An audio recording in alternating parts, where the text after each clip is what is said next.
Hey, what's up? This is Phoenix and welcome back to my channel. I encourage you to hit that like button, to subscribe, and to share with your friends.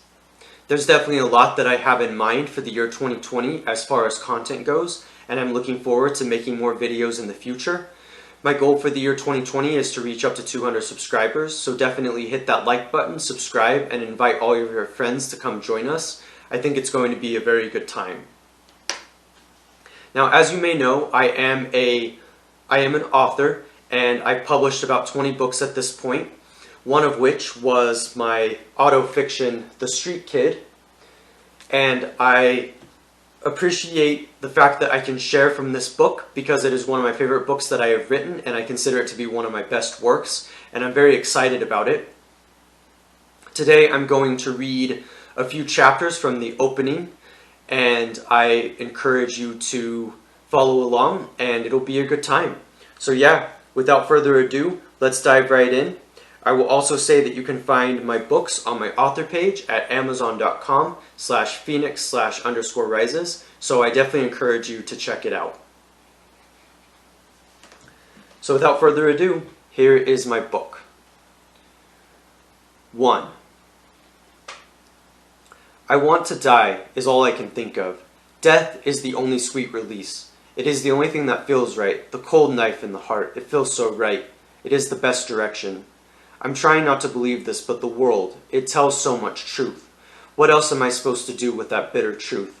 Be bitter myself, or keep whatever hope and sanity I still have within myself? Except I don't want to be bitter. I don't want to have that kind of bitterness.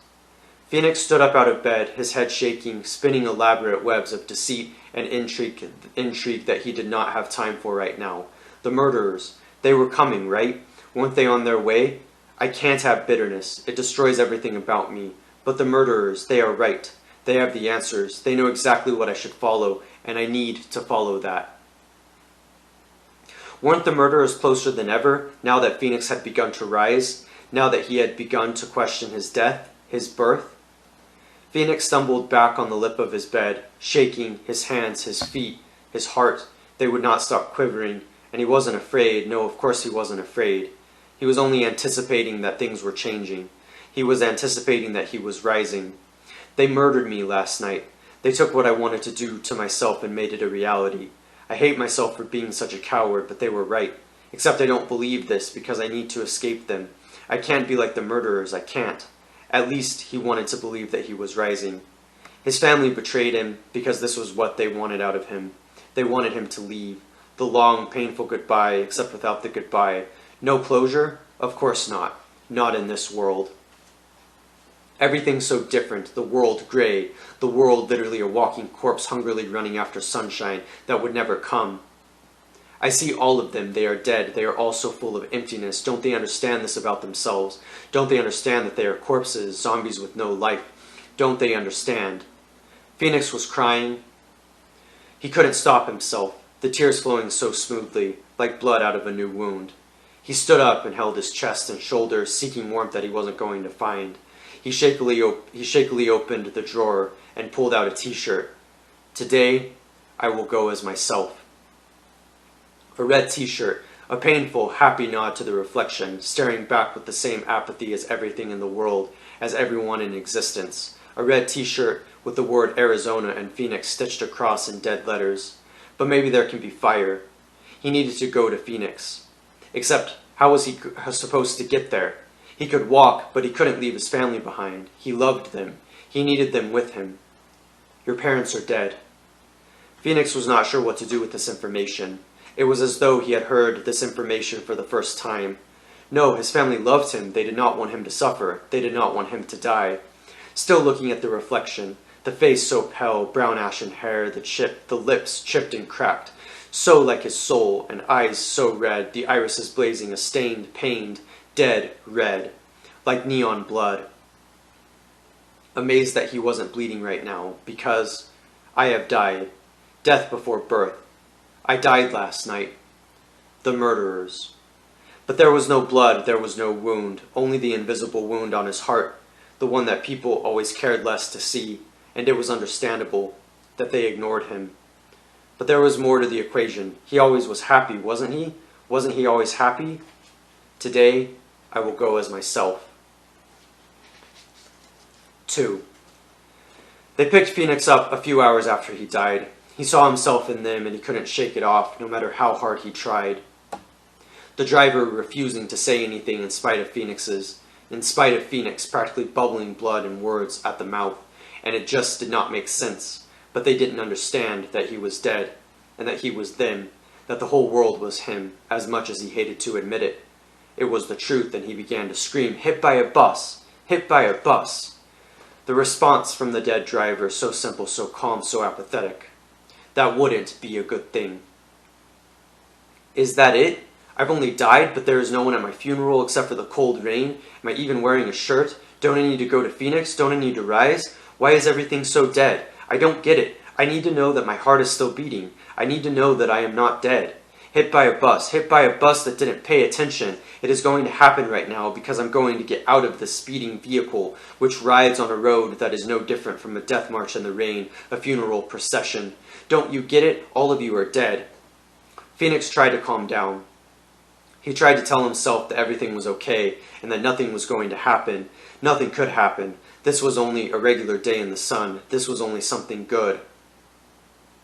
But Phoenix could not believe that.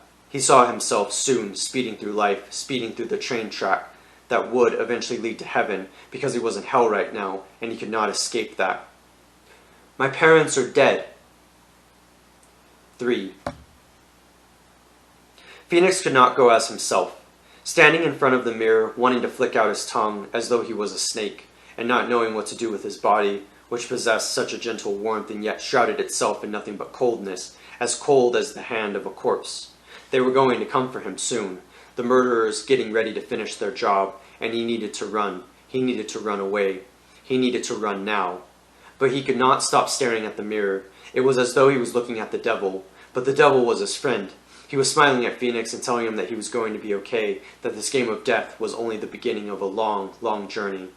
I want to leave. I have no idea what is happening. I have no idea where I'm going, and I only want to find my freedom before I lose whatever is left of my bleeding heart. The knife stuck in it. Can't you see that the knife is stuck in it? Of course you can't, because you could care less about me. You murdered my parents in cold blood, you murderers. But who were the murderers? It just didn't make sense. I want to believe in something greater than me. So Phoenix was selfish in his past life. That was why he got death before birth. That was why he was never born, stuck in the stagnant womb of nothingness. Phoenix got out of his bed, his legs shaking beneath him, and it reminded him of things. He could not stop looking into the mirror. Phoenix loved to run. He always ran like a streak of lightning, a flash of fire, and he always refused to take no for an answer when it came to losing at races. I'm lying on the bed. I'm not in my room where everything happened. I'm not wearing my shirt, my favorite shirt, which will soon be ripped apart for whatever reason they are castrating me. His dead legs, busted, defunct. They were going to collapse. Not good when considering that his fate was to become a street kid at only 15 years old. But he had to leave. Phoenix stretched his legs and he realized that someone was with him. Someone was helping him. Because didn't he know it? There was something wrong with his legs. It was the steroids. That was the only reason why he could run so fast. It had nothing to do with any skill. It had nothing to do with passion. It was that he cheated.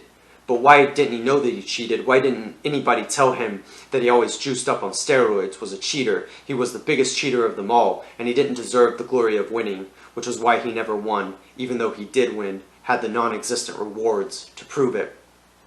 Something was wrong with his legs. They were busted from all the miles he put on them, as though those miles were preparing him for all of the miles that were coming up ahead of him. All the miles for the street kid. It was time to leave, time to run on the track. 5. It doesn't matter what happens. It doesn't matter what side you are on. It doesn't matter who you are. You always need to do the right thing. It doesn't matter if you are weak. It doesn't matter if you are dead. You always need to do the right thing. Phoenix could not stop screaming this as he ran across the train track, anticipating that soon they were going to run over him. But this was the bridge to heaven, and he was going to get there. He needed to get there because he needed to escape out of this hell, and yet the world remained flat. The world remained a grave. No, I don't believe that. You see that man standing over there? He wants to help you. His name is Daniel, and he is going to show you the right way. He is going to show you the direction that you need to go in this new life, because Phoenix was going to run into the busy street, and he was not in heaven, in spite of what he believed. No, I am in heaven, and I need to run into the road. I need to do it now. In the back of Phoenix's life and mind, he knew that he was dead. He knew that he was in heaven, and yet he wanted to prove to himself that he wasn't either of these. And he was literally about to run into the road and get hit when Daniel said, "My name's Daniel." "I don't know who I am," Phoenix wanted to say, and he wanted to take off his t-shirt and touch his chest with quiet pride, and also frantically as though it was on fire, a shirt of which he was so sure was drenched in blood. He wanted to take it off now. He needed his vulnerability and modesty back. He needed it before. "You don't want to run into the road," Daniel said calmly. "Something is wrong with me," Phoenix wanted to shout. "The murderers, they are after me. They are going to kill me." But Phoenix only remained silent. Could Daniel keep him warm? Could he take him to Phoenix, Arizona? Could he stop him from running in the road? The street kid. The car is speeding by. They will not stop. They will never stop. Because they shouldn't stop. They should kill you. They are caught in the machine. Don't you understand that? "Help me," Phoenix said quietly. "I'm cold." Phoenix saw that the man was not going to move, and so Phoenix looked the other way, because it made sense. This man was not worth it. He was false warmth. He was going to destroy Phoenix. And yet, Phoenix wasn't there with Daniel, at least not the way that he remembered. I hope that you enjoyed my reading today of my book, The Street Kid. I'll put the link in the description of where you can find this book and my other books, and I encourage you to check them out. Also, my goal for 2020 is to reach up to 200 subscribers, so definitely hit that like button. This is Phoenix, and I hope you enjoyed my reading today, and there will be much more to come. Thank you for watching. I'll see you next time.